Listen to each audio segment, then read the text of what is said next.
இன்றைய அறிவியல் சிந்தனையில் புத்தகம் நூலகம் குறித்து சிறிது காண்போம். புத்தகம் என்பது உலகில் இரவாத பொருள். சோயத்தே என்பவர் புத்தகத்தை பற்றி சொல்லிய கருத்து. புத்தகம் என்பது உலகில் இரவாத பொருள். மனித சமுதாயத்திற்காக பேரறிஞர்கள் விட்டு சென்ற பரம்பரை சொத்து புத்தகம் என்று கூறியவர் விக்டர் யூகோ. மனித மனதை வசப்படுத்தும் அற்புதம் புத்தகம். புத்தகம் என்பது மனித மனதை வசப்படுத்தும் அற்புதம். கார்லைல் என்ற அறிஞருடைய சிந்தனையில் உதித்த கருத்து. அடுத்ததாக ஜோசப் அடிசன் என்பவருடைய சிந்தனையில் புத்தகம் என்பது தலைமுறையாக வாழ்ந்து வரும் அறிஞர்களின் கருவூலம். தலைமுறையாக வாழ்ந்து வரும் அறிஞர்களின் கருவூலம் புத்தகம்.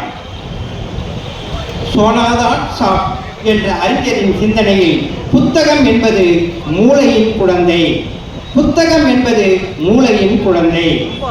மில் என்கின்ற அறிஞரின் சிந்தனையில் புத்தகம் என்பது இன்றும் என்றென்றும் தலை சிறந்த தோழன். வின்ஸ்டன் சர்ச்சில் அவர்களுடைய பார்வையில் புத்தகம் என்பது ஒரு குழந்தைக்கு நீங்கள் வாங்கித் தரும் மிக சிறந்த பரிசு. மார்ட்டின் லூதர் கிங் அவருடைய பார்வையில் புத்தகம் என்பது துப்பாக்கியிலிருந்து வெளியேறும் தோட்டாவை விட வீரியமான ஆயுதம். அடுத்து நூலகம் என்பதை குறித்து அறிஞர்களின் சிந்தனையே. நூலகம் என்பது ஓர் அறிஞரின் சிறந்த ஆலோசனை கூடம். யாரோ மனதிற்கான மருத்துவமனை நூலகம்.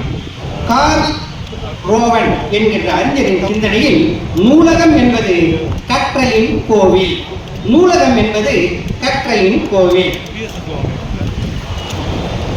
சேமியல் பிரபு அவருடைய பார்வையில் நூலகம் என்பது குளிர்பதனம் செய்து சேமித்து வைக்கப்பட்ட சிந்தனை.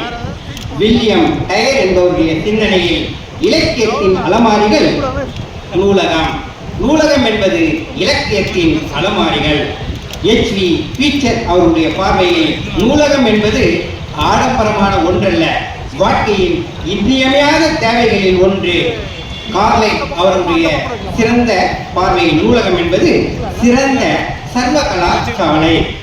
கார்லைல் அவர்களுடைய பார்வையில் நூலகம் என்பது உண்மையான பல்கலைக்கழகம். நன்றி, வணக்கம்.